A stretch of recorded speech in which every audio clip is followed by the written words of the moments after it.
ಎಲ್ಲ ಸ್ನೇಹಿತರಿಗೆ ನಮಸ್ಕಾರ. ಜ್ಞಾನಗಂಗೋತ್ರಿಯ ಯಶೋಗಾಥೆಯ ಸರಣಿಯ ಮುಂದುವರಿಕೆಯಲ್ಲಿ ಮತ್ತೊಬ್ಬ ಸ್ನೇಹಿತ ಬಸವರಾಜ್ ಅಂತ ಹೇಳಿ ಸ್ನೇಹಿತರು BA ಓದಿ ಕೆಲಸ ಮಾಡ್ತಾ PSI ಪರೀಕ್ಷೆಯಲ್ಲಿ ಉತ್ತೀರ್ಣರಾಗಿದ್ದಾರೆ.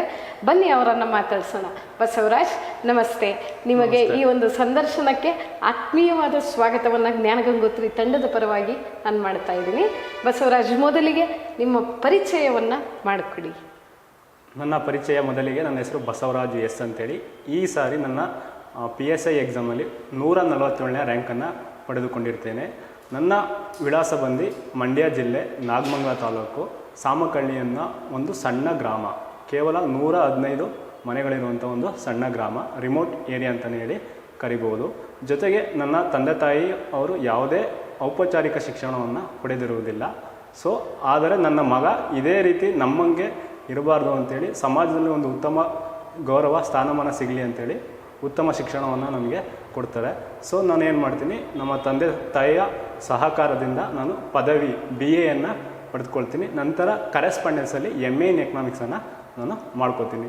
ನಂತರ 2019ರಲ್ಲಿ ನನಗೆ ಅಬಕಾರಿ ಇಲಾಖೆಯಲ್ಲಿ ಉದ್ಯೋಗ ಸಿಗುತ್ತೆ. ಉದ್ಯೋಗವನ್ನು ಮಾಡ್ತಾ ನಾನು PSI ಎಕ್ಸಾಮ್ಗೆ ತಯಾರಿಯನ್ನು ನಡೆಸ್ತಾ ಬರ್ತೀನಿ. Very nice. ಬಸವರಾಜ್ ಅವರು ಹೇಳಿದ್ರು, ತಂದೆ ತಾಯಿಯವರು ಯಾವುದೇ ಬಹಳ ಒಳ್ಳೆ ಮಾತು, ಔಪಚಾರಿಕ ಶಿಕ್ಷಣವನ್ನು ಪಡೆದಿಲ್ಲ ಅಂತ. ನಿಜವಾಗೂ ಶಿಕ್ಷಣ ಪಡೆದವರು ಅಕ್ಷರವನ್ನಷ್ಟೇ ಔಪಚಾರಿಕವಾಗಿ ಕಲೀಲಿಲ್ಲ ಅಂತ ಹೇಳಿ. ಹೌದು ಬಸವರಾಜ್, ನೀವೇ ಹೇಳ್ದಂಗೆ ಒಂದು ರಿಮೋಟ್ ಹಳ್ಳಿಯಿಂದ ಬಂದ್ರಿ, ಹೌದಲ್ವಾ? ಅಂಥವರು ನೀವು ಹೆಂಗಾದರೂ ಈ ಒಂದು ಸ್ಪರ್ಧಾತ್ಮಕ ಜಗತ್ತಿಗೆ ಪ್ರವೇಶ ಮಾಡಿದ್ದು ಹೆಂಗೆ, ಇದರ ಪರಿಚಯವಾದದ್ದು ಹೇಗೆ ಅಂತ ಹೇಳ್ತೀರಾ? ನಾನು ಮೊದಲೇ ಹೇಳ್ದಂಗೆ ನನ್ನ ತಂದೆ ತಾಯಿ ಯಾವುದೇ ಔಪಚಾರಿಕ ಶಿಕ್ಷಣವನ್ನು ಪಡೆದಿರಲ್ಲ. ಅವರಿಗೆ ಈ ಸರ್ಕಾರಿ ಜಾಬು ಮತ್ತು ಈ ಥರ ಸ್ಪರ್ಧಾತ್ಮಕ ಪರೀಕ್ಷೆ ಬಗ್ಗೆ ಯಾವುದೇ ರೀತಿ ಐಡಿಯಾವನ್ನು ಇರೋದಿಲ್ಲ. ನನಗೆ ಇದು ಮೊದಲಿಗೆ ಯಾವ ರೀತಿ ಪರಿಚಯ ಆಗ್ತು ಅಂತಂದರೆ, ನಾನು ಪದವಿಯನ್ನು ಮಂಡ್ಯ PS ಕಾಲೇಜಲ್ಲಿ ಏನು ಮಾಡ್ತೀನಿ, ಅಧ್ಯಯನ ಮಾಡ್ತಾ ಇರ್ತೀನಿ. ಆ ಸಮಯದಲ್ಲಿ BCM ಹಾಸ್ಟೆಲಲ್ಲಿ ನಾನು ಉಳ್ಕೊಂಡಿರ್ತೀನಿ. ಅಲ್ಲಿದ್ದಂಥ ರೂಮ್ ಸ್ನೇಹಿತರು ಹಿರಿಯರು ಏನು ಮಾಡ್ತಾ ಇರ್ತಾರೆ, ಸ್ಪರ್ಧಾತ್ಮಕ ಪರೀಕ್ಷೆಗೆ ಅಧ್ಯಯನ ನಡೆಸ್ತಾ ಇರ್ತಾರೆ. ನನಗೆ ಮೊದಲಿಗೆ ಅಲ್ಲಿ ಪರಿಚಯ ಆಗುತ್ತೆ.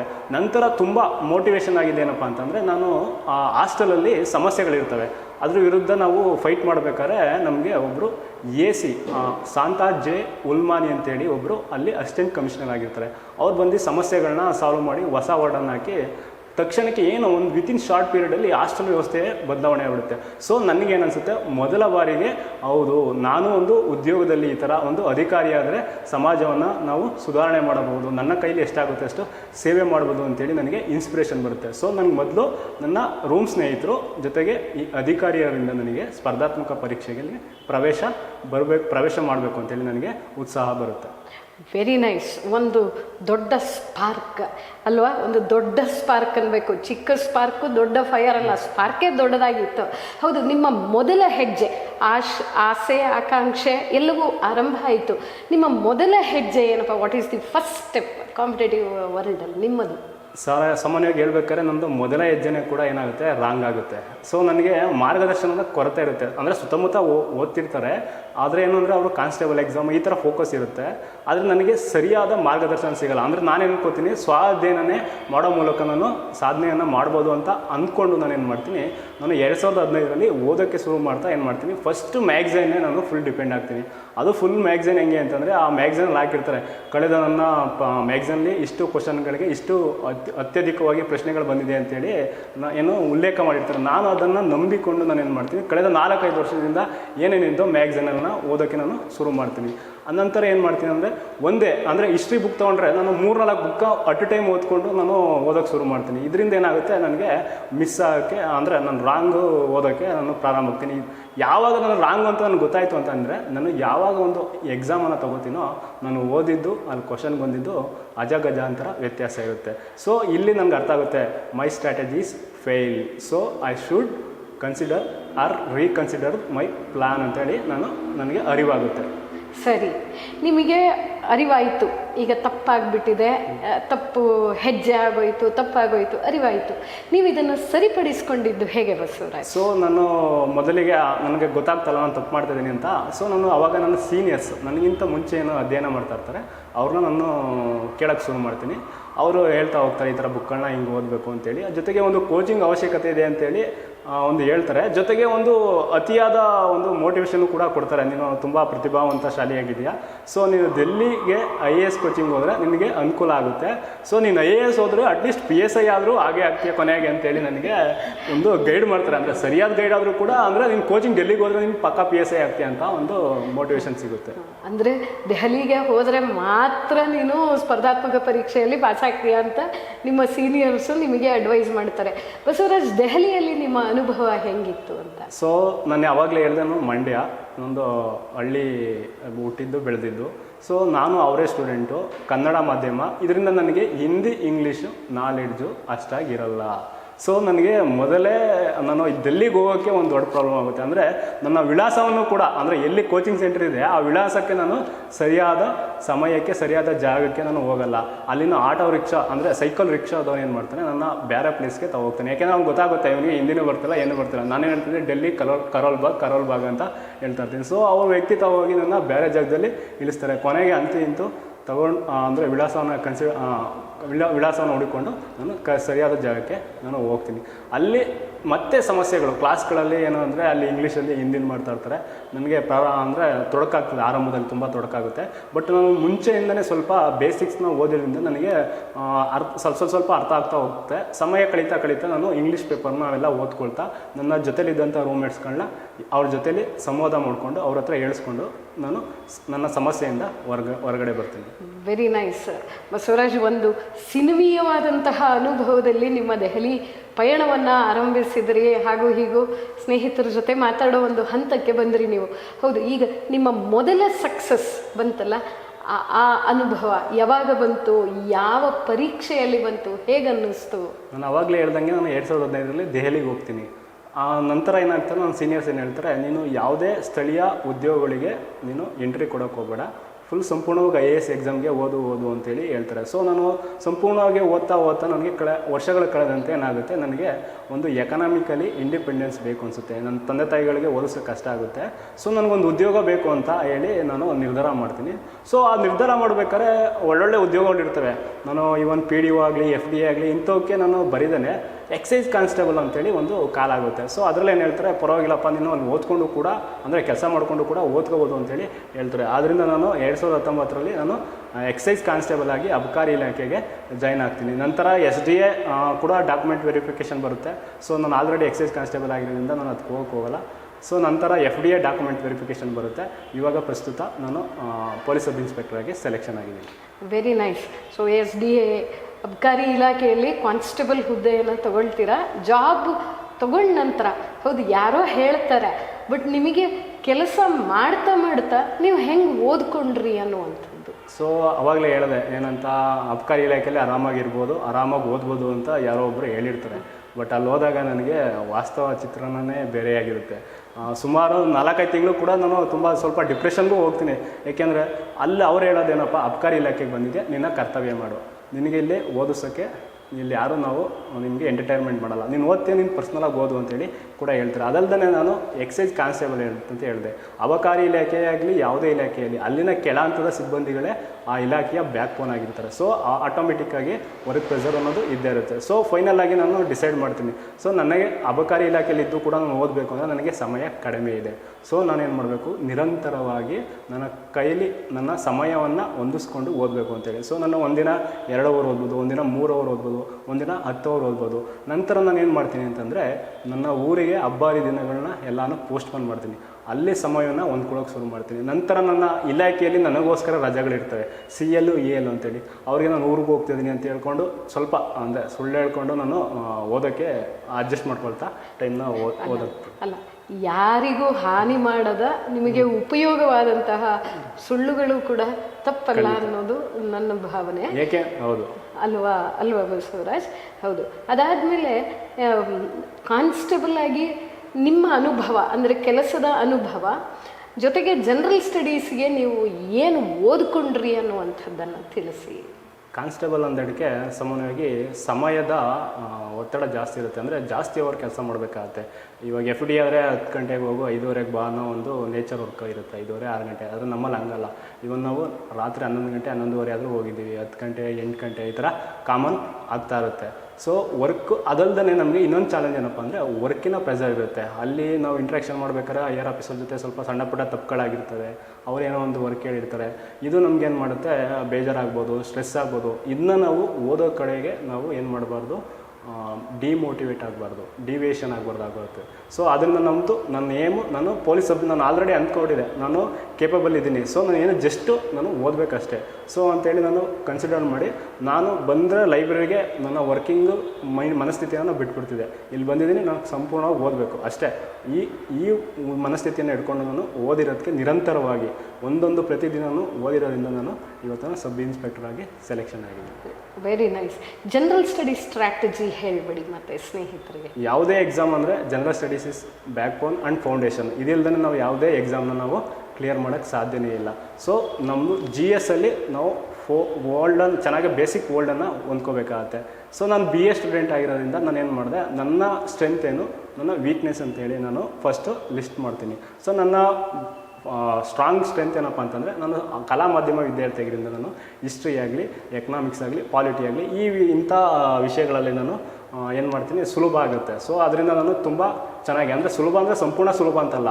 ಸೊ ನಾನು ಏನು ಮಾಡ್ತೀನಿ, ಇದ್ರ ಬಗ್ಗೆ ಫೋಕಸ್ ಚೆನ್ನಾಗಿ ಮಾಡಿಕೊಂಡು ನಂತರ ನೆಕ್ಸ್ಟು ನನ್ನ ವೀಕ್ನೆಸ್ ಏನಪ್ಪ ಅಂತಂದರೆ, ನಾನು ಸೈನ್ಸಲ್ಲೂ ಮತ್ತು ಇಂಗ್ಲೀಷಲ್ಲಿ ಮತ್ತು ಮೆಂಟಲ್ ಎಬಿಲಿಟಿಲಿ ನಾನು ಏನಾಗಿರ್ತೀನಿ, ವೀಕ್ ಆಗಿರ್ತೀನಿ. ಸೊ ನಾನು ಇದಕ್ಕೆ ಏನು ಮಾಡ್ತೀನಿ, ವರ್ಕ್ ಮಾಡೋಕ್ಕೆ ಶುರು ಮಾಡ್ತೀನಿ.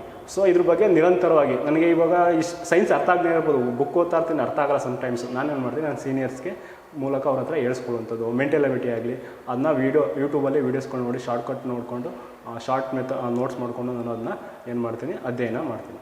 ಹೌದು ನೋಡಿ, ಮತ್ತೆ ಎಲ್ಲರೂ ಒಂದೇ ಸ್ಪರ್ಧಾತ್ಮಕ ಪರೀಕ್ಷೆಗೆ ಬಂದುಬಿಟ್ರೆ ಅದು BA ಅಲ್ವಾ?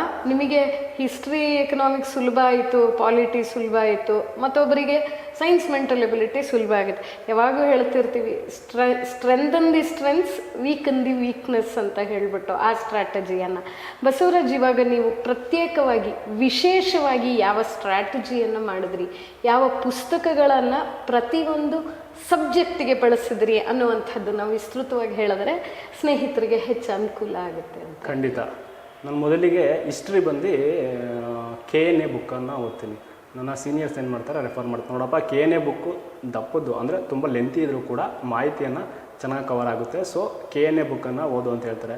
ಅದ್ರ ಜೊತೆಗೆ ಅವರೇನು ಸಜೆಷನ್ ಕೊಡ್ತಾರೆ, ಆರ್ಟ್ ಆ್ಯಂಡ್ ಕಲ್ಚರ್ ಟಾಪಿಕ್ಗಳು ಕೂಡ ತುಂಬ ಇವಾಗ ಕ್ವಶನ್ಗಳು ರೈಸ್ ಆಗ್ತಿದೆ, ಅದು ನೀನು ನೋಡ್ಕೊ ಅಂತೇಳಿ ಹೇಳ್ತಾರೆ. ಸೊ ನಾನು KNA ಅನ್ನೋ ಬುಕ್ನ ಹಿಸ್ಟ್ರಿಗೆ ರೆಫರ್ ಮಾಡ್ತೀನಿ. ಜಾಗ್ರಫಿಗೆ ಏನು ಓದಿದ್ರಿ? ಜಿಯೋಗ್ರಫಿ ಬಂದು ರಂಗನಾಥ್ ಅಂತೇಳಿ, ಪ್ರಾದೇಶಿಕ ಮತ್ತು ಭಾರತದ ಜಿಯೋಗ್ರಫಿ ಅಂತೇಳಿ ರಂಗನಾಥ್ ಬುಕ್ ಇದೆ. ಈ ರಂಗನಾಥ್ ಬುಕ್ಕು ಸ್ಪೆಷಲ್ ಏನಪ್ಪ ಅಂತಂದರೆ, ಏನು ಸೆಂಟ್ರಲ್ NCERT ಏನಿದೆ ಸಿಲೆಬಸ್ಸು ಮತ್ತು GC ಲಿಂಗ್ ಅಂತೇಳಿ ಇಂಟರ್ನ್ಯಾಷನಲ್ ಪಬ್ಲಿಕೇಶನ್ ಇದೆ, ಇಂಡಿಯಾ ಎಡಿಷನ್ನು, ಅವೆರಡೂ ಮಾಹಿತಿಗಳನ್ನು ಕೂಡ ಕವರ್ ಮಾಡಿ ರಂಗನಾಥ್ ಬುಕ್ಕಲ್ಲಿ ಅಳವಡಿಸಿದ್ದಾರೆ. ಉತ್ತಮವಾದ ಬುಕ್ಕು, ಬಟ್ ಲೆಂತಿ ಆಗಿದೆ. ಪ್ರಾರಂಭದಲ್ಲಿ ಓದಬೇಕಾದ್ರೆ ನಮಗೆ ತುಂಬ ಕಷ್ಟ ಅನಿಸುತ್ತೆ. ಇವನ್ ನಾನು ಓದಬೇಕಾದ್ರೂ ಕೂಡ ಒಂದಿನ ಓದಕ್ಕೆ ಹೋಗ್ತೀನಿ, ನನ್ನ ಕೈಲಿ ಆಗಲ್ಲ. ಒಂದು ವಾರ ನನಗೆ ಕಾನ್ಫಿಡೆನ್ಸ್ ಲೆವೆಲ್ ಕಮ್ಮಿ ಆಗ್ಬಿಡುತ್ತೆ. ಏನಪ್ಪ ಬುಕ್ ಅರ್ಥ ಆಗ್ತಿಲ್ಲ, ನನ್ನ ಕೈಲಿ ಆಗುತ್ತಾ ಏನು ಅಂತೇಳಿ.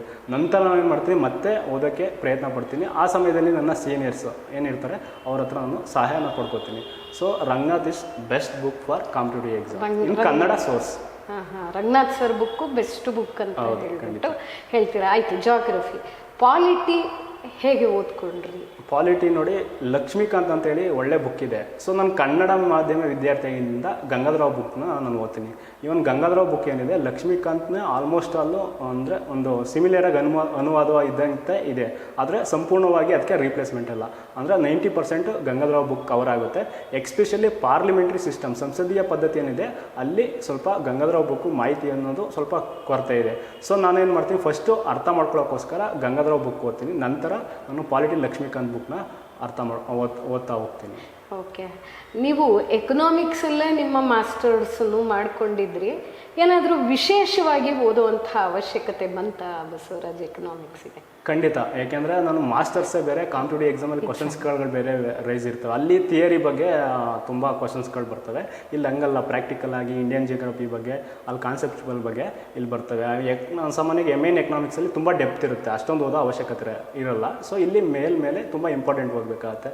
ಅದರಲ್ಲೂ ಕನ್ನಡ ಸೋರ್ಸ್ ಬಂದು ಸ್ವಲ್ಪ ಎಕನಾಮಿಕ್ಸಿಗೆ ಕನ್ನಡದ ಸೋರ್ಸ್ ಅನ್ನೋದು ಕೊರತೆ ಇದೆ. ಸೊ ನಾನೇನು ಮಾಡಿದೆ, ರೂಪಶ್ರೀ ಲಕ್ಷ್ಮಣ್ ರೆಡ್ಡಿ ಅಂತೇಳಿ ಆವಾಗ ನಾನು ಆ ಬುಕ್ನ ಓದೆ. ರೀಸೆಂಟಾಗಿ ಗರಣಿ ಎನ್ ಕೃಷ್ಣಮೂರ್ತಿಯವ್ರ ಬುಕ್ ಹೋದೆ.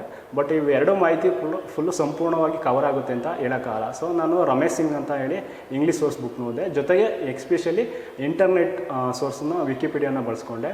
ಅದಲ್ಲದೆ ಎಕನಾಮಿಕ್ಸಲ್ಲಿ ಫುಲ್ಲು ಸ್ಟ್ಯಾಟಿಕ್ಸೇ ಬರುತ್ತೆ ಅಂತ ಹೇಳೋಕ್ಕಾಗಲ್ಲ, ಅರ್ಧ ಕರೆಂಟ್ ಅಫೇರ್ಸು ಕೂಡ ಬರುತ್ತೆ. ಸೊ ನಾವು ಸ್ಟ್ಯಾಟಿಕ್ಸು ಮತ್ತು ಕರೆಂಟ್ ಅಫೇರ್ಸ್ನು ಕೂಡ ನಾವು ಸಂಪೂರ್ಣವಾಗಿ ಅಧ್ಯಯನ ಮಾಡಬೇಕಾಗತ್ತೆ. ಹೌದು. ಸೈನ್ಸಿಗೆ ಏನು ಓದ್ಕೊಂಡ್ರಿ? ಸೊ ಇದು ನನಗೆ ತುಂಬ ಟಫೇ ಅಂತಲೇ ಹೇಳ್ಬೋದು, ಯಾಕೆಂದರೆ ಕಲಾ ಮಾಧ್ಯಮದ ವಿದ್ಯಾರ್ಥಿ ಆಗಿರೋದ್ರಿಂದ. ಸೊ ನಾನೇನು ಮಾಡ್ತೀನಿ, ಸ್ಟೇಟ್ ಬುಕ್ಸ್ಗಳನ್ನ ರೆಫರ್ ಮಾಡ್ತೀನಿ. ಜೊತೆಗೆ ವೆಂಕಟರಮಣ ಸರ್ ಅಂತ ಇದ್ದಾರೆ ಬುಕ್ಕು, ಅದು ಕೂಡ ಮತ್ತು 4G ಸೈನ್ಸ್ನೂ ಓದ್ತೀನಿ. ಮಸ್ಟ್ ಆ್ಯಂಡ್ ಮಸ್ಟ್ ಬೇಸಿಕ್ ಏನಪ್ಪ ಅಂದರೆ ಸ್ಟೇಟ್ ಬುಕ್ಸ್ ಓದಬೇಕು, ವೆಂಕಟರಮಣ 4G ಸೈನ್ಸು. ಆಮೇಲೆ 2 ಬುಕ್ಕಲ್ಲೂ ಕಾಮನ್ ಇರುತ್ತೆ, ಅಂಥದ್ದನ್ನ ನಾವು ರೀಪ್ಲೇಸ್ ಮಾಡಿಕೊಂಡು ಟೈಮ್ನ ಉಳಿಸ್ಕೋಬೇಕಾಗತ್ತೆ. ಆಮೇಲೆ ವಿಶೇಷವಾಗಿ NCERTಯಲ್ಲಿ ಉತ್ತಮವಾಗಿ ಮಾಹಿತಿ ಕವರ್ ಆಗಿದೆ. ಇದನ್ನ ಕರ್ನಾಟಕ ಸರ್ಕಾರ ಕೂಡ ಕನ್ನಡಕ್ಕೆ ಅನುವಾದ ಆಗಿದೆ. ನಾವು ಕರ್ನಾಟಕ ಸ್ಟೇಟ್ PUC ಬುಕ್ಸ್ ಅಂತೇಳಿ ಇಂಟರ್ನೆಟ್ ಸರ್ಚ್ ಮಾಡಿ KR ನೈಸ್ ಇನ್ ಕನ್ನಡ ಅಂತ ಬರುತ್ತೆ, ಅದರಲ್ಲಿ ನಾವು PDF ಕೂಡ ಸಿಗುತ್ತೆ, ಕೆಲವೊಂದು ಸ್ಟೋರ್ಗಳಲ್ಲಿ ಬುಕ್ಕು ಸಿಗುತ್ತೆ.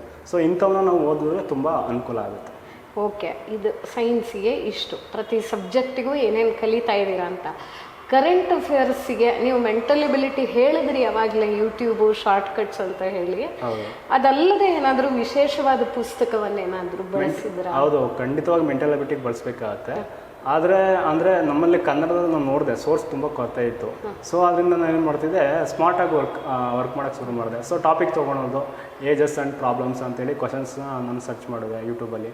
ಅಲ್ಲಿ ಯಾರ್ದೋ ಕ್ಲಾಸ್ಗಳು ಬರೋವು, ಅದನ್ನ ನಾನು ಏನು ಮಾಡ್ಕೊಡ್ತಿದ್ದೆ, ಶಾರ್ಟ್ಕಟ್ನ ಮಾಡ್ಕೊಳ್ತಾ ಹೋಗ್ತಿದ್ದೆ. ಇದನ್ನ ನಾನು ಏನು ಮಾಡಿದೆ, ಪ್ರೀವಿಯಸ್ ಪೇಪರ್ ಅನಾಲಿಸಿಸ್ ಮಾಡಿ ಯಾವ ಟಾಪಿಕ್ ಮೇಲೆ ಕ್ವಶನ್ಸ್ ಬರ್ತಿದೆ ಅಂತೇಳಿ ಆ ಲಿಸ್ಟ್ ಮಾಡ್ಕೊಂಡು ಅದ್ರ ಮೇಲೆ ವೀಡಿಯೋಸ್ಗಳು ನೋಡ್ಕೊಂಡು ನಾನು ವೆರಿ ನೈಸ್. ನೀವು ಒಂದು ಪೇಪರ್ ಅನಾಲಿಸಿಸ್ ಅನ್ನುವ ಸ್ಟ್ರಾಟಜಿಯನ್ನು ಬಳಸ್ಕೊಂಡಿದ್ದೀರಾ.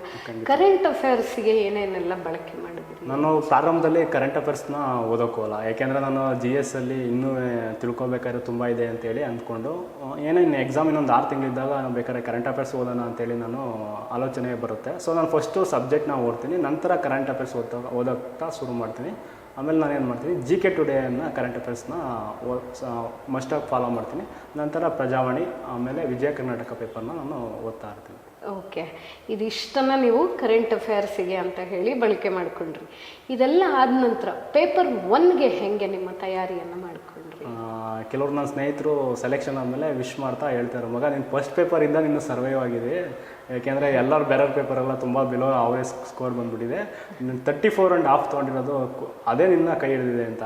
ಸೊ ಇದು ನಾನು ಮುಂಚೆನೇ ನಾನು ಏನು ಮಾಡಿದ್ದೆ, ಸ್ಟ್ರಾಟಜಿ ಮೇಂಟೈನ್ ಮಾಡಿದ್ದೆ. ನಾನು ವರ್ಕಲ್ಲಿದ್ದೀನಿ, ಸ್ವಲ್ಪ GS ಅಲ್ಲಿ ನನಗೆ ಏನಾಗ್ಬೋದು, ತೊಂದರೆ ಆಗ್ಬೋದು. ಸೊ ನಾನು ಫಸ್ಟ್ ಪೇಪರಲ್ಲಿ ಆದಷ್ಟು ಎಷ್ಟು ಸ್ಕೋರ್ ಮಾಡ್ತೀನೋ ಅಷ್ಟು ಏನಾಗುತ್ತೆ ನನಗೆ ಬೋನಸ್ ಆಗುತ್ತೆ. ಸೆಕೆಂಡ್ ಪೇಪರ್ ಸ್ವಲ್ಪ ಕಮ್ಮಿ ತೊಗೊಂಡ್ರು ನಡೆಯುತ್ತೆ ಅಂತೇಳಿ ಯೋಚನೆ ಮಾಡಿದೆ. ಜೊತೆಗೆ ಪೇಪರು ಕೂಡ ಒಂದ್ಸಲ ಟಫ್ ಬರುತ್ತೆ, ಈಸಿ ಬರುತ್ತೆ, ನನಗೆ ಗೊತ್ತಿಲ್ಲದಿರೋ ವಿಚಾರಗಳು ಬರ್ಬೋದು. ಅಂಥ ಸಮಯದಲ್ಲಿ ಏನು ಮಾಡಬೇಕಾಗತ್ತೆ, ನಾವು ಫಸ್ಟ್ ಪೇಪರ್ ಬಗ್ಗೆ ಯಾವತ್ತೂ ಅದೇ ನಮ್ಮನ್ನ ಕೈ ಹಿಡಿಯೋದು ಫಸ್ಟ್ ಪೇಪರು. ಸೊ ನನ್ನ ಫಸ್ಟ್ ಪೇಪರ್ ನನ್ನ ಸ್ಟ್ರಾಟಜಿ ಇವತ್ತು ನಾನು ಈ ಜಾಗದಲ್ಲಿ ತಂದಿದ್ದೆ. ಕರೆಕ್ಟು. ಟ್ರಾನ್ಸ್ಲೇಷನ್ಗೆ ಏನು ಮಾಡಿದ್ರಿ ಬಸವರಾಜ್? ಸೊ ಮತ್ತೆ ನಾನು ಹೇಳ್ತೇನೆ, ನಾನು ಕನ್ನಡ ಮಾಧ್ಯಮ ವಿದ್ಯಾರ್ಥಿ, ಇದೊಂದು ದೊಡ್ಡ ಕಷ್ಟ ಅಂತಲೇ ಹೇಳ್ಬೋದು. ಇಂಗ್ಲೀಷೇ ನನಗೆ ಅರ್ಥ ಆಗ್ತಿಲ್ಲ. ಇವನ್ ನನ್ನ ಡೆಲ್ಲಿಲಿ ಕೂಡ ನನ್ನ ಸ್ನೇಹಿತರು ಇಂಗ್ಲೀಷ್ ಬರಲ್ಲ ಅಂತೇಳಿ ಇಂಗ್ಲೀಷಲ್ಲಿ ಮಾತಾಡ್ಕೊಂಡು ಕುಚ್ಚೋದ್ಯವನ್ನು ಮಾಡ್ತಾ ಇರ್ತಾರೆ. ಆದರೆ ನನ್ನ ಒಬ್ಬ ಸ್ನೇಹಿತ ಹೇಳ್ತಾನೆ, ಹಿಂದೂ ನ್ಯೂಸ್ ಪೇಪರ್ನ ನೀನು ರೆಗ್ಯುಲರ್ ಆಗ್ಬೋದು, ನಿಮ್ಗೆ ಯಾವ್ದು ಅರ್ಥ ಆಗಲ್ಲ ಅದನ್ನ ಡಿಕ್ಷನರಿ ಯೂಸ್ ಮಾಡು ಅಂತೇಳಿ ಹೇಳ್ತಾರೆ. ಸೊ ನಾನು ಹಿಂದೂ ನ್ಯೂಸ್ ಪೇಪರ್ನ ಓದ್ತಾ ನನಗೆ ಇಂಗ್ಲೀಷ್ ಅನ್ನೋದು ಸ್ವಲ್ಪ ಅರ್ಥ ಆಗ್ತಾ ಬರುತ್ತೆ. ಸ್ಟಾರ್ಟಿಂಗ್ 3 ತಿಂಗಳು ಒಂಚೂರು ಕಷ್ಟ, ಏನೂ ಅರ್ಥ ಆಗಲ್ಲ. ಸಮಯ ಕಲಿತಾ ನನಗೆ ಇಂಗ್ಲೀಷ್ ಅನ್ನೋದು ಬರುತ್ತೆ. ಇವಾಗೂ ತುಂಬ ಪಾಂಡಿತ್ಯ ಅಂತೇನಿಲ್ಲ, ಸುಮಾರಾಗಿ ಓಕೆ ಒಂದು ಲೆವೆಲ್ಗೆ. ನೋಡಿ, ಮತ್ತೆ ಪರ್ಸಿವಿಯರೆನ್ಸ್, ಕನ್ಸಿಸ್ಟೆನ್ಸಿ. ಹೌದು. ಟ್ರಾನ್ಸ್ಲೇಷನ್ಗೆ ಪ್ರಿಸಿಗೆ ಏನು ಮಾಡಿದ್ರಿ ಬಸವರಾಜ್? ಇದು ಸಾರಾಂಶ ಏನಂದರೆ ಜಸ್ಟ್ ಪ್ರಾಕ್ಟೀಸ್. ಇವಾಗ ನಾವು ಏನೇಳಿ ನೋಡಿ, GS ಅಲ್ಲಿ ನಾವು ಹೆಚ್ಚು ಓದಿ ಹೆಚ್ಚು ಏನು ಮಾಡಬೇಕಾಗುತ್ತೆ, ರಿವಿಷನ್ ಮಾಡಬೇಕಾಗತ್ತೆ. ಆದರೆ ನಾವು ಫಸ್ಟ್ ಪೇಪರಲ್ಲಿ ಹಂಗಲ್ಲ, ಕಡಿಮೆ ಓದಿ ಹೆಚ್ಚು ಪ್ರಾಕ್ಟೀಸನ್ನು ಮಾಡ್ತೀವಿ. ಹೆಚ್ಚು ಪ್ರಾಕ್ಟೀಸ್ ಮಾಡಿದಷ್ಟು ಅದೇನಾಗುತ್ತೆ, ನಮಗೆ ತುಂಬ ಸರಳ ಮತ್ತು ಸುಲಭ ಆಗ್ತದೆ. ಸೊ ನಾನು ಪ್ರೀಸಿಯಸ್ ಏನು ಮಾಡ್ತೀನಿ, ಆರ್ಟಿಕಲ್ನ ಓದ್ತಾ ಅದೊಂದು 10 ಲೈನ್ ಇದ್ದರೆ ಅದನ್ನ 3 ಲೈನ್ಗೆ ಸಮರಿ ಮಾಡೋದನ್ನ ಪ್ರಾಕ್ಟೀಸ್ ಮಾಡ್ತಾ ಇರ್ತೀನಿ. ಈ 10 ಲೈನಲ್ಲಿ ಮಾಡ್ಬೇಕಾದ್ರೆ ಏನು ವಿಚಾರ ಅಂದರೆ ಎಲ್ಲ ಮಾಹಿತಿನೂ ಕವರ್ ಆಗಿರಬೇಕು, ಅದು ಇಂಪಾರ್ಟೆಂಟ್ ಆಗುತ್ತೆ. ಕವರ್ ಆಗಿ ಅನ್ನೆಸೆಸರಿ ವರ್ಡ್ಸ್ಗಳನ್ನ ಡಿಲೀಟ್ ಮಾಡ್ತಾ ಏನೇನು ಮಾಡ್ತೀನಿ, ಪ್ರಿಸೇವ್ ಪ್ರಾಕ್ಟೀಸ್ ಮಾಡ್ತೀನಿ. Very nice. ಈಗ ಎಸ್ಸೆಗೆ ಹೇಗೆ ತಯಾರಿ ಮಾಡಿದ್ರಿ, ಜೊತೆಗೆ ಎಸ್ಸೆ ಟಾಪಿಕ್ಕನ್ನು ನೀವು ಆರಿಸ್ಕೊಂಡಿದ್ದ ಬಗ್ಗೆ ಅಥವಾ ಬೇಸ್ ಏನು ಅಂತ? ನೋಡಿ, ಎಸ್ಸೆ ಅನ್ನೋದು ವೆರಿ ವೆರಿ ಇಂಪಾರ್ಟೆಂಟ್ ಆಗುತ್ತೆ. ಯಾಕೆಂದರೆ 20 ಮಾರ್ಕ್ಸ್ಗೆ ಕ್ವಶನ್ಸ್ ಇದೆ. ನಾವು ಚೂಸ್ ಮಾಡೋದು ವೆರಿ ಇಂಪಾರ್ಟೆಂಟು. ಯಾವ್ದು ಚೂಸ್ ಮಾಡ್ತೀವಿ ಅನ್ನೋದು ನಮ್ಮ ಸೆಲೆಕ್ಷನ್ ಆಗುತ್ತಾ ಇಲ್ವ ಅಂತೇಳಿ ಡಿಸೈಡ್ ಮಾಡುತ್ತೆ. 20 ಮಾರ್ಕ್ಸ್ ಇರೋದ್ರಿಂದ ಅಟ್ಲೀಸ್ಟ್ ನಾವು ಕನಿಷ್ಠ ಅಂದರೂ 14 ಮಾರ್ಕ್ಸ್ ಆದರೂ ತೊಗೋಬೇಕಾಗತ್ತೆ. ಕೆಲವರು 17, 18 ತೊಗೊಂಡಿರೋ ಉದಾಹರಣೆ ಇದೆ. ಸೊ ನನಗೆ ಎಸ್ಸೆ ಚೂಸ್ ಮಾಡಬೇಕಾದ್ರೆ ನಾನು ಫಸ್ಟ್ ಸಂಪೂರ್ಣವಾಗಿ ನನಗೆ ಮಾಹಿತಿ ಗೊತ್ತಿದೆಯಾ ಅಂತೇಳಿ ನಾನು ಫಸ್ಟ್ ಯೋಚನೆ ಮಾಡ್ತೀನಿ. ನಂತರ 600 ವರ್ಡ್ಸ್ಗಳು ಬರೆಯೋಕ್ಕೆ ನನ್ನಲ್ಲಿ ಆ ಸಾಮರ್ಥ್ಯ ಇದೆ ಅಂತ ಹೇಳಿ ಯೋಚನೆ ಮಾಡಿ ನಾನು ಡಿಸೈಡ್ ಮಾಡ್ತೀನಿ. ಈ ಸಲ ಎಸ್ಸೆಲಿ 3 ಅಂದರೆ 5 ಕ್ವಶನ್ ಬಂದಿದ್ದು, ಅದರಲ್ಲಿ 3 ನನಗೆ ಗೊತ್ತಿದ್ದು. ಏನಪ್ಪ ಅಂತಂದರೆ ಪ್ಯಾಂಡಮಿಕ್ ಟೈಮಲ್ಲಿ ಎಜುಕೇಷನ್ ಸಿಸ್ಟಮ್ ಬಗ್ಗೆ ಕೇಳಿದರು, ಮತ್ತು ಜನಸಂಖ್ಯೆ ಮತ್ತು ಪರಿಸರ ಬಗ್ಗೆ ಸಂಬಂಧವನ್ನು ಕೇಳಿದರು. ನಂತರ ವಿಜ್ಞಾನ ತಂತ್ರಜ್ಞಾನದ ಮಹತ್ವ ಪೊಲೀಸ್ ಇಲಾಖೆಯಲ್ಲಿ ಅಂತೇಳಿ ಕೇಳಿದರು. ಈ 3 ಕೂಡ ನನಗೆ ಗೊತ್ತಿರೋಂಥ ಟಾಪಿಕ್ಕೇ ಆಗಿದ್ದು. ನಾನು ಏನು ಮಾಡ್ತೀನಿ, ಈ ಕರೋನಾ ಸಮಯದಲ್ಲಿ ಪ್ಯಾಂಡಮಿಕ್ಕು ಶಿಕ್ಷಣ ವ್ಯವಸ್ಥೆ ಬಗ್ಗೆ ಕೇಳಿರ್ತಾನೆ. ಇದು ಎಕ್ಸ್ಪೆಕ್ಟೆಡ್ಡು, ಎಲ್ಲರೂ ಕೂಡ ತಯಾರಿ ನಡೆಸಿರ್ತಾರೆ. ನನಗೇನು ಅನಿಸುತ್ತೆ, ಬಹುಪಾಲು ಎಲ್ಲರೂ ಇದನ್ನೇ ಬರೀತಾರೆ. ಸೊ ನಾನು ಇದನ್ನ ಬರೆಯೋದಕ್ಕಿಂತ ವಿಭಿನ್ನವಾಗಿ ಬೇರೆದು ಬರೆದ್ರೆ ನನಗೆ ಇನ್ನೂ ಸ್ಕೋರು ಅಂದರೆ ಇಂಪ್ರೆಷನ್ ಚೆನ್ನಾಗಿ ಮಾಡ್ಬೋದು, ಸ್ಕೋರ್ ಚೆನ್ನಾಗಿ ಮಾಡ್ಬೋದು ಅಂತೇಳಿ ಯೋಚನೆ ಮಾಡ್ತೀನಿ. ಇವಾಗ ನೆಕ್ಸ್ಟು ಕೂಡ ಪರಿಸರ ಮತ್ತು ಜನಸಂಖ್ಯೆ ಅದು ಕೂಡ ಬರೀತಾರೆ ಅಂತ ಅಂದ್ಕೋತೀನಿ. ನಂತರ policing, science and technology role ಅಂತ ಇರುತ್ತೆ.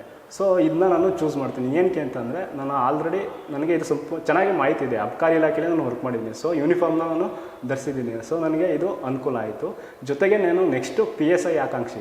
ಸೊ ನಾನು PSIಗೆ ಎಲಿಜಿಬಲ್ ಇದೀನೇ ಇಲ್ವಾ ಅಂತೇಳಿ ಈ ಎಸ್ಸೆನ ಮೂಲಕ ಏನು ವ್ಯಾಲ್ಯೂಯೇಷನ್ ಮಾಡಿದ್ದಾರೆ ಅವ್ರಿಗೆ ಗೊತ್ತಾಗಲಿ, ಇಂಪ್ರೆಷನ್ ಆಗಲಿ ಅಂತೇಳಿ ನಾನು ಪೊಲೀಸಿಂಗ್ನ ನಾನು ತಗೊಳ್ತೀನಿ.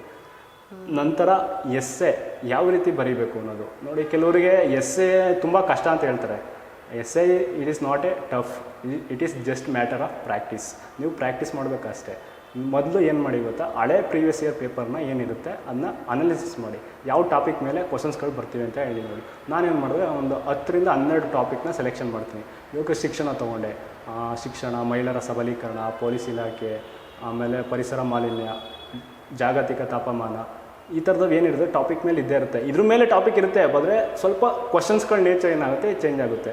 ಅದಲ್ಲದೆ ಮುಂಚೆ ಏನು ಮಾಡ್ತಿತ್ತು, ಡೈರೆಕ್ಟ್ ಕ್ವಶನ್ ಇರುತ್ತೆ, ಬರೀ ಮಹಿಳಾ ಸಬಲೀಕರಣ ಅಂತೇಳಿ ಕ್ವಶನ್ಗಳು ಕೇಳ್ತಿದ್ರು. ಇವಾಗ ಹಂಗಲ್ಲ, ಮಲ್ಟಿ ಡೈಮೆನ್ಷನ್ ದೃಷ್ಟಿಯಲ್ಲಿ ನೋಡಿಕೊಂಡು ಕ್ವಶನ್ಗಳನ್ನ ಕೇಳ್ತಿದ್ದಾರೆ. Example ERI. ಸೊ ನಮಗೆ ಇಲ್ಲಿ ಸಂಪೂರ್ಣ ಅಂದರೆ ಮಾಹಿತಿ ಇರಬೇಕಾಗುತ್ತೆ, ಜೊತೆಗೆ ನಮಗೆ ಅರಿವು ಇರಬೇಕಾಗುತ್ತೆ. ಸಮ್ಟೈಮ್ಸ್ ನಾವು ಮಿಸ್ಗೈಡ್ ಆಗೋ ಚಾನ್ಸ್ ಇರುತ್ತೆ. ಇವಾಗ ನೋಡಿ, ಜನಸಂಖ್ಯೆ ಮತ್ತು ಪರಿಸರ ಸಂಬಂಧ ಅಂತ ಕೇಳಿದ್ದಾನೆ. ಎಲ್ಲರೂ ಏನು ಅನ್ಕೊಳ್ತಾರೆ, ಜನಸಂಖ್ಯೆ ಸ್ಫೋಟದಿಂದ ಪರಿಸರ ಮಾಲಿನ್ಯ ಮೇಲೆ ಆಗುತ್ತಿರುವ ದುಷ್ಪರಿಣಾಮ ಅಂತ ಅಂದ್ಕೊಂಡು ಆ ಥರ ಎಸ್ಸೆ ಬರೀತಿದ್ರೆ ನೀವು ಸ್ಟಾರ್ಟಿಂಗೇ ನೀವು ಮಿಸ್ಗೈಡ್ ಆಗ್ತೀರಾ. ಇಲ್ಲಿ ಪಾಸಿಟಿವ್ ಬರೀಬೇಕು, ನೆಗೆಟಿವ್ ಬರೀಬೇಕು. ಅದನ್ನು ನಾವು ದೃಷ್ಟಿಕೋನದಲ್ಲಿ ಇಟ್ಕೋಬೇಕಾಗತ್ತೆ. ಆಮೇಲೆ ಒಳ್ಳೆ ಇಂಟ್ರೊಡಕ್ಷನ್ ಕೊಡಬೇಕಾಗತ್ತೆ. ಇಂಟ್ರೊಡಕ್ಷನ್ಗಿಂತ ಮುಂಚೆ ಒಳ್ಳೆ ಕೊಟೇಶನ್ನ ನೀವು ಕೊಡಬೇಕಾಗತ್ತೆ. ಕೊಟೇಶನ್ ಏನು ಮಾಡುತ್ತೆ, ಅದು ಇಂಪ್ರೆಷನ್ ಕೊಡುತ್ತೆ. ಎಲ್ಲರೂ ಕೊಡೋವಂಥ ಕೊಟೇಶನ್ನ ನೀವು ಕೊಟ್ಟರೆ ಅವ್ರಿಗೂ ಬೇಜಾರಾಗುತ್ತೆ. ಆಮೇಲೆ ಅಪ್ರೋಪ್ರಿಯೇಟ್ ಕೊಟೇಶನ್ ಕೊಡಬೇಕಾಗತ್ತೆ.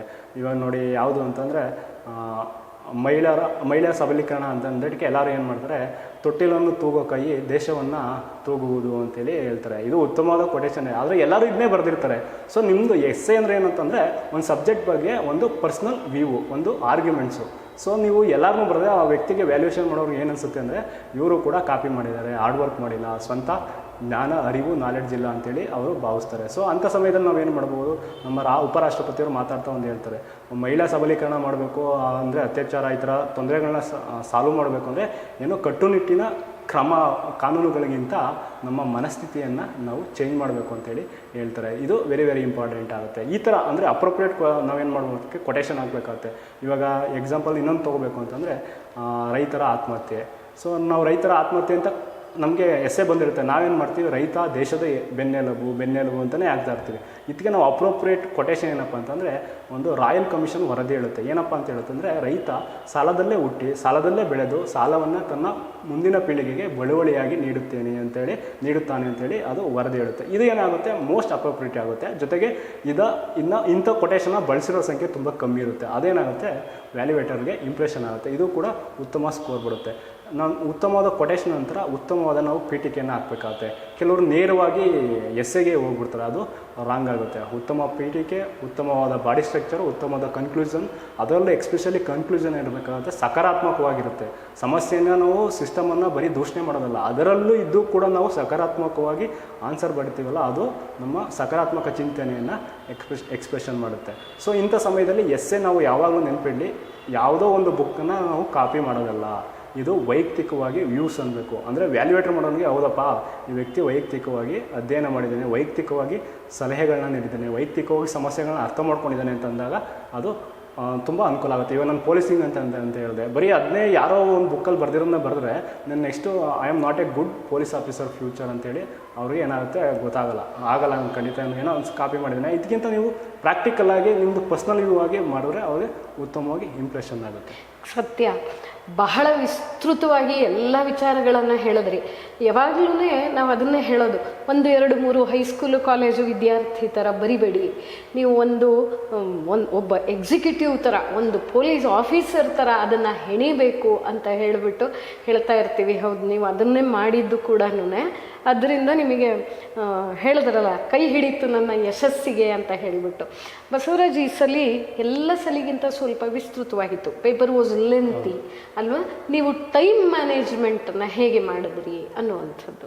ಸೊ ನನಗೆ ಆವಾಗಲೇ ಹೇಳ್ದಂಗೆ ನಾನು ಅಬಕಾರಿ ಇಲಾಖೆಯಲ್ಲಿ ಇದ್ದು ಕರ್ತವ್ಯ ನಿರ್ವಹಿಸ್ತಿದ್ದೆ. ಸೊ ನನಗೆ ಸಮಯ ಕಡಿಮೆ ಇತ್ತು. ಸೊ ನಾನು ಏನು ಮಾಡಿದೆ ಅಂತಂದರೆ, ಸಮಯ ಕಡಿಮೆ ಇದೆ, ಸೊ ಸ್ಮಾರ್ಟ್ ಸ್ಟಡಿ ಮತ್ತು ಸ್ಟ್ರಾಟಜಿನ ನಾನು ಅಪ್ಲೈ ಮಾಡಬೇಕಾಗತ್ತೆ. ಸೊ ಸ್ಮಾರ್ಟ್ ಸ್ಟ್ರಾಟಜಿ ಏನಪ್ಪ ಅಂತಂದರೆ, ನಾನು ಹೇಳ್ದಂಗೆ ನನ್ನ ಸ್ಟ್ರೆಂತ್ನ ನಾನು ಯೂಸ್ ಮಾಡಿಕೊಂಡೆ. ನೆಕ್ಸ್ಟ್ ವೀಕ್ನೆಸ್ ಕಡೆಗೆ ತುಂಬ ಫೋಕಸ್ ಮಾಡಿದೆ. ಜೊತೆಗೆ ಇವಾಗ ಏನಾಗ್ತಿದೆ, ಪೇಪರು ಟ್ರೆಂಡ್ ಚೇಂಜ್ ಆಗ್ತಿದೆ. ಸಾಮಾನ್ಯವಾಗಿ 4-5 ವರ್ಷಕ್ಕೊಂದ್ಸಲ PSI ಪೇಪರ್ ಟ್ರೆಂಡ್, ಅಂದರೆ ಯಾವುದೇ ಇಲಾಖೆಯಲ್ಲಿ ಯಾವುದೇ ಎಕ್ಸಾಮ್ ಆಗಲಿ ಟ್ರೆಂಡ್ ಚೇಂಜ್ ಆಗುತ್ತೆ. ಸೊ ಇದನ್ನು ನನಗೆ ಅರಿವಿತ್ತು, ಏಕೆಂದರೆ ಈ 300 ಪೋಸ್ಟಲ್ಲೂ ಸ್ವಲ್ಪ ಲೈಟಾಗಿ ಅವರು ತೋರಿಸಿದ್ರು. ಸೊ ನನಗೆ ಪೇಪರು ಕಾನ್ಸೆಪ್ಚುವಲ್ ಕ್ಲಾರಿಟಿ ಮೇಲೆ, ಅನಾಲಿಸಿಸ್ ಮೇಲೆ UPSC ಓರಿಯೆಂಟೆಡಾಗಿ ಬರ್ಬೋದು ಅಂತ ನನಗೆ ಅರಿವಿತ್ತು. ಸೊ ಅದಂದ್ರೆ ನಾನು ಏನು ಮಾಡ್ತೀನಿ, ನಾನು ಕಾನ್ಸೆಪ್ಚುವಲ್ ಕ್ಲಾರಿಟಿಗೆ ನಾನು ಸ್ಟ್ಯಾಂಡರ್ಡ್ ಬುಕ್ಸ್ಗಳನ್ನ ಓದ್ತಾ ಹೋಗ್ತೀನಿ. ಫ್ಯಾಕ್ಚುಯಲ್ ಬಗ್ಗೆ ಸ್ವಲ್ಪ, ಅಂದರೆ ಮೊದಲು ಫುಲ್ ಫ್ಯಾಕ್ಚುಯಲ್ ಆಯಿತು. ಸೊ ಫ್ಯಾಕ್ಚುಯಲ್ಗಿಂತ ನಾನು ಕಾನ್ಸೆಪ್ಚುವಲ್ ಕ್ಲಾರಿಟಿಗೆ ಫುಲ್ಲು ನಾನು ಫೋಕಸ್ ಮಾಡ್ತೀನಿ. ಈ ನಿಮ್ಮ ಸ್ಟ್ರಾಟಜಿ ಫೋಕಸ್ಸನ್ನು ಒಂದು ಕಡೆ ನೀವು ಬೇರೆ ಕಡೆ, ಅಂದರೆ ಇನ್ನೊಂದು ಸ್ವಲ್ಪ ಉನ್ನತ ಮಟ್ಟಕ್ಕೆ ನೀವು ಏರಿಸಬೇಕು ಅನ್ನುವಂಥ ಅರಿವು, ಹಾಗೆ ಅದರತ್ತ ಶ್ರಮಿಸಿದಂಥದ್ದು. ಸರಿ, ಟೆಸ್ಟ್ ಸೀರೀಸ್ ಎಷ್ಟು ಇಂಪಾರ್ಟೆಂಟ್ ಆಗುತ್ತೆ ಬಸವರಾಜ್?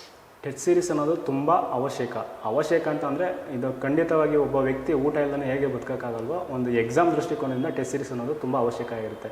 ನೀವು ಕೋಚಿಂಗ್ ತೊಗೊಳ್ಳದೇ ಇರಿ, ಟೆಸ್ಟ್ ಸೀರೀಸ್ ಅನ್ನೋದು ಅವಶ್ಯಕವಾಗಿರುತ್ತೆ. ಯಾಕೆ ಅವಶ್ಯಕತೆ ಅಂತಂದರೆ, ನಾವು ಓದುವ ತಯಾರಿ ಸರಿಯಾದ ಡೈರೆಕ್ಷನಲ್ಲಿ ಇದೆಯಾ ಮತ್ತು ಯಾವ ಹಂತದಲ್ಲಿ ಇದೆಯಾ ಅಂತೇಳಿ ನಮಗೆ ಗೊತ್ತಾಗದೆ ನಾವು ಟೆಸ್ಟ್ ಸೀರೀಸ್ ಮೇಲೆ ಇವಾಗ ನಾವೊಂದು ವಾಟರ್ ಬಾಟ್ಲಲ್ಲಿ ಅರ್ಧ ನೀರಿದೆ ಅಂತ ಅಂದ್ಕೋತೀವಿ. ಅದು ಅರ್ಧ ನೀರಿದೆ ಸತ್ಯ, ಅದೇ ರೀತಿ ಅರ್ಧ ಗಾಳಿ ಕೂಡ ತುಂಬಿದೆ. ಹಾಗೆ ನಾವು ಓದಬೇಕಾದ್ರೆ ನಮಗೆ ಇದು ಇಂಪಾರ್ಟೆನ್ಸ್ ಅಂತ ಅನಿಸಿರುತ್ತೆ, ಕೆಲವೊಂದು ಇಂಪಾರ್ಟೆಂಟ್ ಅಲ್ಲ ಅಂತೇಳಿ ಬಿಟ್ಬಿಟ್ಟಿರ್ತೀವಿ. ಸೊ ನಾವು ಟೆಸ್ಟ್ ಸೀರೀಸ್ ಬರೆಯೋದ್ರಿಂದ ನಮಗೆ ಅನುಕೂಲ ಆಗುತ್ತೆ. ಕೇವಲ ಟೆಸ್ಟ್ ಸೀರೀಸ್ ಒಂದೇ ಅಲ್ಲ, ನಾವು ಪ್ರೀವಿಯಸ್ ಕ್ವಶನ್ ಪೇಪರ್ನ ಸಾಲ್ವ್ ಮಾಡಬೇಕಾಗುತ್ತೆ. ಯಾಕೆಂತಂದರೆ ಪ್ರೀವಿಯಸ್ ಪೇಪರು ನಾವು ಯಾವ ಹಂತದಲ್ಲಿದೆ ಅಂತೇಳಿ ಹೇಳುತ್ತೆ. ಅದಲ್ಲದೆ ಬುಕ್ಸಲ್ಲೂ ಕೂಡ ಕೆಲವೊಂದು ಸಲ ಮಾಹಿತಿಗಳು ಇಲ್ದಿರೋದು ಕ್ವಶನ್ ಪೇಪರಿಂದ ಮತ್ತೆ ರಿವಿಷನ್ ಆಗ್ತಾ ಇರುತ್ತೆ. ಅದಲ್ಲದೆ ಪ್ರೀವಿಯಸ್ ಇಯರ್ ಕ್ವಶನ್ ಪೇಪರು ನಾವು ಯಾವ ಡೈರೆಕ್ಷನಲ್ಲಿ ಯಾವ ರೀತಿ ಓದಬೇಕು ಅಂತೇಳಿ ನಮಗೆ ಮಾರ್ಗದರ್ಶನವನ್ನು ನೀಡುತ್ತೆ. ಬಸವರಾಜ್, ನೀವು ಇದು GS ಟೆಸ್ಟ್ ಸೀರೀಸ್ ಬಗ್ಗೆ ಮಾತಾಡಿದ್ರಿ. ಪೇಪರ್ 1 ಟೆಸ್ಟ್ ಸೀರೀಸ್ ಹೇಗೆ ಪ್ರಮುಖ ಆಗುತ್ತೆ? Paper one depend upon just practice ಅಂದರೆ ನೀವು ಟೆಸ್ಟ್ ಸೀರೀಸ್ನ ಬರೀಬೇಕಾಗುತ್ತೆ. ಟೆಸ್ಟ್ ಸೀರೀಸ್ಗಿಂತ ಮುಂಚೆ ನೀವು ಮನೆಯಲ್ಲೇ ಸ್ವಲ್ಪ ಪ್ರಾಕ್ಟೀಸ್ ಮಾಡಿ ಟೆಸ್ಟ್ ಸೀರೀಸ್ನ ಬರೀಬೇಕಾಗುತ್ತೆ. ಇದು GS ಥರ ಅತಿ ಹೆಚ್ಚು ಓದೋ ಅವಶ್ಯಕತೆ ಏನಿಲ್ಲ. GSನೇ ಏನು ನಾವು ಓದಿರ್ತೀವೋ ಅದನ್ನೇ ಬಳಸ್ಕೊಂಡು ಕರೆಂಟ್ ಅಫೇರ್ಸ್ನ ಆ್ಯಡ್ ಮಾಡ್ಕೊಳ್ತಾ ನಾವು ಓದಬೇಕಾಗತ್ತೆ. ಸೊ ಇದಕ್ಕೆ ನಾವು ಪ್ರಾಕ್ಟೀಸ್ ಮಾಡಬೇಕಾಗತ್ತೆ. ಸೊ ಎಷ್ಟು ಪ್ರಾಕ್ಟೀಸ್ ಮಾಡ್ತೀವೋ ಅಷ್ಟು ನಮಗೆ ಈಸಿ ಮಾಡುತ್ತೆ. ನಾನು ಪ್ರಾರಂಭದಲ್ಲಿ ಮೇಡಮ್ಗೆ ಫೋನ್ ಮಾಡಿದೆ, ಗಾಯತ್ರಿ ಮೇಡಮ್ ಅವ್ರಿಗೆ, ಮೇಡಮ್ ನಾನು ಪೇಪರ್ ಬರೀಬೇಕಾದ್ರೆ ತುಂಬ ಟೈಮ್ ತೊಗೋತೀನಿ ಅಂತ. ಅವ್ರೇನಂತಂದರೆ, ನೀವು ನೋಡಪ್ಪ, ಸ್ಟಾರ್ಟಿಂಗು 4-5 ಪೇಪರು ಟೈಮ್ ಬಗ್ಗೆ ನೀನು ವರಿ ಮಾಡ್ಕೋಬೇಡ. ಫಸ್ಟು ನೀನು ಸರಿಯಾದ ಡೈರೆಕ್ಷನಲ್ಲಿ ಸರಿಯಾದ ಮಾಹಿತಿ ನೀನು ಏನು ಅಂದ್ಕೊಂಡಿದ್ಯಾ ಅದನ್ನ ಫಸ್ಟ್ ಅಪ್ರೋಚ್ ಮಾಡು. ಅದ ನಂತರ ಕಾಲ ಕಳೀತಾ ನಿಮಗೇನಾಗುತ್ತೆ, ಟೈಮು ಆಟೋಮೆಟಿಕ್ ಸಿಗುತ್ತೆ ಅಂತ. ಸೊ ನಾನು ಸ್ಟಾರ್ಟಿಂಗು 2 ಗಂಟೆ ತೊಗೊಂಡಿದ್ದೀನಿ. ನಂತರ ಕಾಲ ಕಳೀತಾ ನಾನು 1.5 ಗಂಟೆಯಲ್ಲಿ ಬರೆಯೋದನ್ನ ರೂಢಿ ಮಾಡ್ಕೋತೀನಿ. ಪ್ರತಿಯೊಂದು ಎಸ್ಸೇನು ನಾನು ಟೈಮ್ ಇಟ್ಕೋತಿದ್ದೆ. ಅಂದರೆ ನನಗೆ ಎಸ್ಸೆ ಈಸಿಯಾಗಿ ಗೊತ್ತು ಅಂದ್ಬಿಟ್ಟು ಅದನ್ನೇ ನಾನು 1 ಅವರ್ ಬರೆದ್ಬಿಟ್ಟು ನೆಕ್ಸ್ಟ್ ಟ್ರಾನ್ಸ್ಲೇಷನು ಪ್ರಿಸಿ ರೈಟಿಂಗ್ಗೆ ನಾನು ಸಮಯದ ಕೊರತೆಯನ್ನು ಉಂಟು ಮಾಡ್ಕೋತಿರಲ್ಲ. 45 ನಿಮಿಷ ಅಂದರೆ 45 ನಿಮಿಷ ನಾನು ಕ್ವಾಲಿಟಿ ಮೇಂಟೈನ್ ಮಾಡ್ತಿದ್ದೆ. ಆಮೇಲೆ ಏನಪ್ಪ ಅಂತಂದರೆ ಸ್ವಲ್ಪ ಕೊಟೇಶನ್ ಅಂಡರ್ಲೈನ್ ಮಾಡ್ತಿದ್ದೆ ಜೊತೆಗೆ ಟ್ರಾನ್ಸ್ಲೇಷನು ಅಷ್ಟೇ ಸ್ವಲ್ಪ ನನಗೆ ಅಲ್ಲಿ ನಾನು ಇಂಗ್ಲೀಷ್ ಟು ಕನ್ನಡ ಈಸಿ ಆಗ್ತಿತ್ತು, ಕನ್ನಡ ಟು ಇಂಗ್ಲೀಷ್ ಮಾಡಬೇಕಾದ್ರೆ ಸ್ವಲ್ಪ ಟೈಮ್ ತಗೋತಿತ್ತು, ನನಗೆ ಅದು ಅರಿವಿತ್ತು. ಸೊ ನಾನು ಇಂಗ್ಲೀಷ್ ಟು ಕನ್ನಡ ಬೇಗ ಮಾಡಿಕೊಂಡು ಕನ್ನಡ ಟು ಇಂಗ್ಲೀಷು ಸ್ವಲ್ಪ ಟೈಮ್ ಬೇಕಾಗುತ್ತೆ ಅಂತ ಪ್ರಿಸಿಯಸ್ ರೈಟಿಂಗು ನಾನು ಆ ಟೈಮ್ ಉಳಿಸ್ಕೊಂಡು ನಾನು ಟ್ರಾನ್ಸ್ಲೇಷನ್ಗೆ ಬಳಸ್ಕೊತಿದ್ದೀನಿ. Very nice. ಸೊ ಈ ಥರ ನೀವು ಎಸ್ಸೆ ಪೇಪರ್ 1 ಟೆಸ್ಟ್ ಸೀರೀಸಲ್ಲಿ ಹೀಗೆ ಪ್ರಾಮುಖ್ಯತೆಯನ್ನು ಕೊಟ್ಟು ಎಲ್ಲದನ್ನು ನೀವು ಸರಿಯಾದ ಸಮಯದಲ್ಲಿ ಮಾಡುವಂತೆ ಬರೆದ್ರಿ. ಹೌದು, ಇದೆಲ್ಲ ಆದಮೇಲೆ ಬಸವರಾಜ್ ಒಂದು ಮಾತು, ನೀವೇನಾದರೂ ಇನ್ನಷ್ಟು ಉನ್ನತವಾದ ಪರೀಕ್ಷೆಗೆ ಓದಿಕೊಂಡ್ರೆ ಕೆಳಮಟ್ಟದ ಪರೀಕ್ಷೆಗಳಿಗೆ ಸಹಾಯ ಆಗುತ್ತಾ? ಒಂದು ಉದಾಹರಣೆ, ಈಗ ನಾನು UPSCಗೆ ಪ್ರಿಪೇರ್ ಆಗ್ತಿದ್ದರೆ ಮಾತ್ರ PSIಗೆ, ಅಥವಾ PSI ಮಟ್ಟದ ಪರೀಕ್ಷೆಗಳಿಗೆ ಓದಿಕೊಂಡ್ರೆ ಹೆಚ್ಚು ಸಹಾಯ ಆಗುತ್ತಾ, ಹೇಗೆ ಅನ್ನೋದು ನಿಮ್ಮ ಅನುಭವದಲ್ಲಿ ಹೇಳಿ. ನೋಡಿ, ನನಗೆ ನನ್ನ ಸೀನಿಯರ್ ಏನು ಹೇಳಿದರು ಅಂದರೆ, ನಿಮ್ಮ IAS ಕೋಚಿಂಗ್ ಇರುತ್ತವ ಅಟ್ಲೀಸ್ಟ್ ಸಬ್ ಇನ್ಸ್ಪೆಕ್ಟರ್ ಆದರೂ ಹಾಗೇ ಆಗ್ತಿ ಅಂತ ಹೇಳಿದ್ರು. ಇದು ಅರ್ಧ ಸತ್ಯ ಅರ್ಧ ಸುಳ್ಳು. ನೋಡಿ, ಕೆಲವರು PSIಗೋಸ್ಕರನೇ ಕುತ್ಕೊಂಡು ಟಾರ್ಗೆಟ್ ಆಗಿ ಓದ್ತಾರೆ, ಕೆಲವರು ಬೇರೆ ಬೇರೆ ಎಕ್ಸಾಮ್ಗಳು ತೊಗೊಂಡು ಕ್ಲಿಯರ್ ಮಾಡ್ತಾರೆ. ಏನಂತಂದರೆ ನಮಗೆ ಇಲ್ಲಿ ದೃಷ್ಟಿಕೋನ ನಾವು ಮೊದಲು ಸೆಲೆಕ್ಟ್ ಮಾಡಬೇಕು, ಸಿಲೆಬಸ್ ತೊಗೋಬೇಕು. ಸಿಲೆಬಸ್ ತೊಗೊಂಡು ಕಾಮನ್ನು, ಇಲ್ಲ ನಾನು PSI ಬೇಕು ಅಂದರೆ ನೀವು ಸಂಪೂರ್ಣ PSI ಓದಿ, ಏನು ತೊಂದರೆ ಇಲ್ಲ, ತಪ್ಪು ಇಲ್ಲ ಅದು. ಇಲ್ಲ ನಾನು PSI ಆದರೂ ಓಕೆ, FD ಆದರೂ ಓಕೆ ಅಂತಾರೆ. ಸೊ ನಿಮಗೆ ಕಾಮನ್ ಸಿಲೆಬಸ್ ಇಟ್ಕೊಂಡು ದೃಷ್ಟಿಕೋನ ಇಟ್ಕೊಂಡು ನೀವು ಓದಿದ್ರೆ ಅನುಕೂಲ ಆಗುತ್ತೆ. ಸೊ ನೀವು ಇದೇ ಬೇಕು ಅಂತ ಹೇಳೋ ಅವಶ್ಯಕತೆ ಏನಿರೋಲ್ಲ. ಬಸವರಾಜ್, ಈಗ ನೀವು ಇಷ್ಟೆಲ್ಲ ಸ್ಟ್ರಾಟಜೀಸು ಅಧ್ಯಯನ ಎಲ್ಲ ಹೇಳಿದ್ರಿ, ಕೋಚಿಂಗ್ ಅನಿವಾರ್ಯವೇ ಅಂತ ಹೇಳಿ ಹಲವು ಸ್ನೇಹಿತರಿಗೆ ಅನುಮಾನ ಇದೆ. ಕೋಚಿಂಗ್ ಅನಿವಾರ್ಯನಾ ಬಸವರಾಜ್? ಇದು ಖಂಡಿತವಾಗಿ ಅನಿವಾರ್ಯ ಇಲ್ಲ ಅನ್ನೋದು ಡಿಪೆಂಡ್ ಅಪಾನ್ ಮನಸ್ಥಿತಿ, ಜೊತೆಗೆ ಆರ್ಥಿಕ ಪರಿಸ್ಥಿತಿ ಆಗುತ್ತೆ. ನನ್ನ ಕೈಲಿ ಇವಾಗ ಎಕನಾಮಿಕಲಿ ನಾನು ವೀಕ್ ಇದ್ದೀನಿ, ಸೊ ನನ್ನ ಕೈಲಿ ಅಷ್ಟು ದುಡ್ಡು ಕೊಟ್ಟು ಕೋಚಿಂಗ್ ತೊಗೊಳಕ್ಕಾಗ್ದೇ ಇರ್ಬೋದು, ಆದರೆ ನಮಗೆ ಒಂದು ಮಾರ್ಗದರ್ಶನ ಅನ್ನೋದು ಇರಲೇಬೇಕಾಗುತ್ತೆ. ಸೊ ನಿಮಗೆ ಆರ್ಥಿಕವಾಗಿ ಸಬಲರಿದ್ದರೆ ಕೋಚಿಂಗ್ ತೊಗೊಳ್ಳಿ ಖಂಡಿತ, ಆದರೆ ಸೆಲೆಕ್ಷನ್ ಒಳ್ಳೆ ಉತ್ತಮವಾದ ಕೋಚಿಂಗ್ ಸೆಂಟರ್ಗಳಿರಲಿ. ಜೊತೆಗೆ ಒಟ್ಟಿನಲ್ಲಿ ನಿಮಗೆ ಮಾರ್ಗದರ್ಶನ ಅನ್ನೋದು ಸರಿ ಇರಬೇಕಾಗುತ್ತೆ. ನಾನು ಮೊದಲೇ ಹೇಳಿದೆ, ನನ್ನ ಸ್ಟಾರ್ಟಿಂಗು 1.5 ವರ್ಷ ನಾನು ರಾಂಗ್ ಗೈಡೆನ್ಸ್, ಅಂದರೆ ನಾನು ಗೈಡೆನ್ಸ್ ಇಲ್ಲದೇ ಏನು ಮಾಡ್ತೀನಿ, ರಾಂಗ್ ಮಾಡ್ತೀನಿ. ಸೊ ನಮಗೆ ಇದೇನಾಗುತ್ತೆ, ಕಡಿಮೆ ಅವಧಿಯಲ್ಲಿ ನಾವು ಕೆಲಸ ತೊಗೋಬೇಕಾಗಿರೋದ್ರಿಂದ ನಮಗೆ ಯಾರಾದರೂ ಆಗಲಿ ಒಂದು ಮಾರ್ಗದರ್ಶನ ಇದ್ದರೆ ಒಳ್ಳೆಯದು. ನಿಮ್ಮ ಕೈಲಿ ಆಗಲ್ಲ, ಎಕನಾಮಿಕಲಿ ನಾನು ವೀಕ್ ಇದ್ದೀನಿ, ನಾನು ಕೋಚಿಂಗ್ ತೊಗೊಳಕ್ಕಾಗಲ್ಲ ಅಂದರೆ ಏನು ತಪ್ಪೇನಿಲ್ಲ. ನೀವು ಇವತ್ತು ಯೂಟ್ಯೂಬಲ್ಲಿ ತುಂಬ ವೀಡಿಯೋಸ್ಗಳು, ಸಕ್ಸಸ್ ಸ್ಟೋರಿಗಳಿದೆ. ನಾನು ಆವಾಗಲೇ ಹೇಳಿದೆ ಕೆಂಪನೊಯ್ಯ ಅಂತೇಳಿ, ಅವರು ಕೂಡ ಯಾವುದೇ ಕೋಚಿಂಗ್ ಸೆಂಟ್ರು ಇಲ್ಲದೇ, ಅಂದರೆ ಏನು ಕೋಚಿಂಗ್ ಇಲ್ಲದೇ ಕನ್ನಡ ವಿದ್ಯಾರ್ಥಿಯಾಗಿ ಕನ್ನಡ ಮಾಧ್ಯಮದಾಗಿ ಅವ್ರ IASನ 360ನೇ ರ್ಯಾಂಕು 2014ರಲ್ಲಿ ತೊಗೊಂಡು IASನ ಕ್ಲಿಯರ್ ಮಾಡಿರ್ತಾರೆ. ಸೊ ಅವ್ರನ್ನ ನಾವು ಮಾರ್ಗದರ್ಶನವಾಗಿ ಇಟ್ಕೊಂಡು ನಾವು ಖಂಡಿತವಾಗಿ ನಾವು ಅಧ್ಯಯನ ಮಾಡ್ಬೋದು, ಅಂದರೆ ಸ್ಟಡಿ ಮಾಡ್ಬೋದು. ಸರಿ ಬಸವರಾಜ್, ಈಗ 2 ಕಾಲಾವಧಿಗಳ ಬಗ್ಗೆ ತಿಳಿಸ್ಕೊಡಿ. ಒಂದು, ನೀವು ಎಷ್ಟು ವರ್ಷಗಳ ಕಾಲ ಸರಿಯಾದ ಅಧ್ಯಯನವನ್ನು ಮಾಡಿದ್ರಿ, ಒಂದು. ಎರಡನೇದು, ದಿನಕ್ಕೆ ಎಷ್ಟು ಹೊತ್ತು ಅಂತ ಏನಾದರೂ ಓದ್ತಾ ಇದ್ದೀರಾ? ಈ 2 ಕಾಲಾವಧಿಗಳನ್ನು ತಿಳಿಸಿ.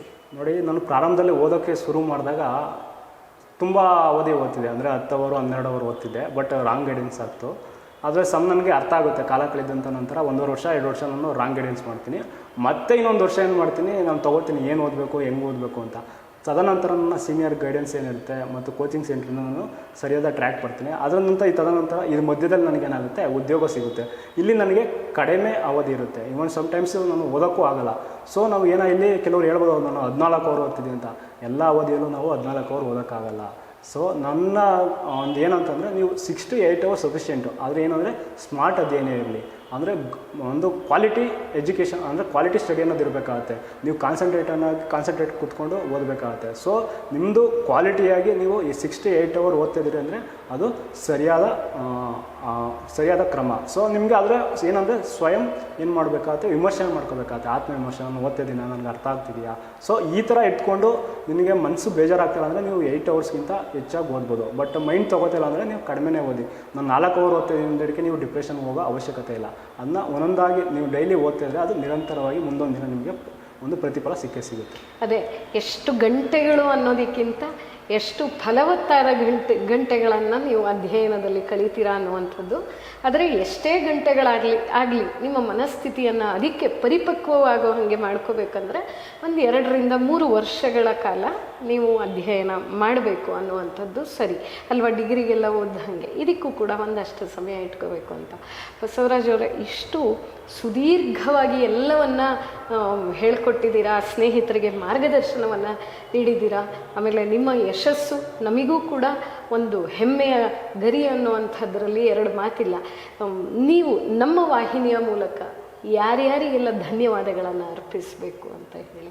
ಮೊದಲಿಗೆ ನನ್ನ ತಂದೆ ತಾಯಿಗೆ ಈ ಗೌರವ ಏನಾಗುತ್ತೆ, ನಾನು ಥ್ಯಾಂಕ್ಸ್ನ ಹೇಳ್ಬೇಕಾಗತ್ತೆ. ಯಾಕೆಂತಂದರೆ ಅವರು ಔಪಚಾರಿಕ ಶಿಕ್ಷಣವನ್ನು ಪಡೆದಿದ್ದರೂ ಕೂಡ ನನ್ನ ಮಗ ಒಂದು ಸಮಾಜದಲ್ಲಿ ಉತ್ತಮ ಗೌರವವನ್ನು ಸ್ಥಾನವನ್ನು ಪಡೆಯಲಿ ಅಂತೇಳಿ ನನಗೆ ಸಂಪೂರ್ಣ ನನ್ನ ಅಧ್ಯಯನದ ಜೊತೆಲಿ ಇರ್ತಾರೆ.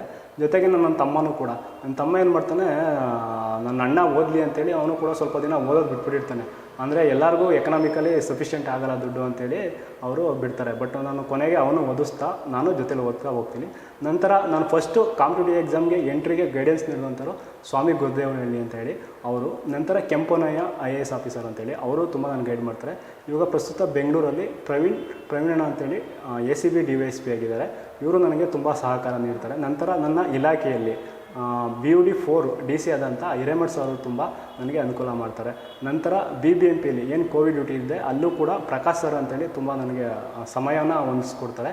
ನಂತರ ನನ್ನ ಕೊಲಿಗು ಅಬಕಾರಿ ಇಲಾಖೆಯಲ್ಲಿ ಏನು ಪ್ರಶಾಂತ್ ಕುಮಾರು, ಜ್ಯೋತಿ ಅಶೋಕು, ಜೊತೆಗೆ ಶ್ರೀಪಾದು ಈ ಥರ ಮುಂತಾದರೂ ಹಲವಾರು ನನ್ನ ಸಕ್ಸಸ್ ಸ್ಟೋರಿ ಹಿಂದೆ ಇದ್ದಾರೆ. ಅವ್ರಿಗೆ ನಾನು ಈ ಮೂಲಕ ಎಲ್ಲರಿಗೂ ಧನ್ಯವಾದವನ್ನು ಹೇಳೋಕ್ಕೆ ಇಷ್ಟಪಡ್ತೀನಿ. ಎಲ್ಲರಿಗೂ ಧನ್ಯವಾದಗಳು. ಹಾಗೆ ಬಸವರಾಜ್ ಅವರಿಗೆ ಅಭಿನಂದನೆಗಳು. ಬಸವರಾಜ್ ಇಷ್ಟು ವಿಸ್ತೃತವಾಗಿ ಜ್ಞಾನಗಂಗೋತ್ರಿಯ ಜೊತೆ ನಿಮ್ಮೆಲ್ಲ ಅನುಭವವನ್ನು ಎಲ್ಲ ಎಳೆಯರಿಗೆ ಮಾರ್ಗದರ್ಶನವಾಗುವಂತೆ ಹಂಚಿಕೊಂಡಿದ್ದೀರಾ. ಎಲ್ಲರೂ ಕೂಡ ನೋಡ್ತಾ ಇದ್ದೀರಲ್ಲ, ಯಶಸ್ಸಿಗೆ ಶ್ರಮ ಒಂದೇ ದಾರಿ ಅನ್ನುವಂಥದ್ದನ್ನು ಹೇಳಿದ್ದಾರೆ. ಎಲ್ರಿಗೂ ಒಳ್ಳೆಯದಾಗಲಿ. ಬಸವರಾಜ್, ನಮಸ್ತೆ. ನಮಸ್ತೆ.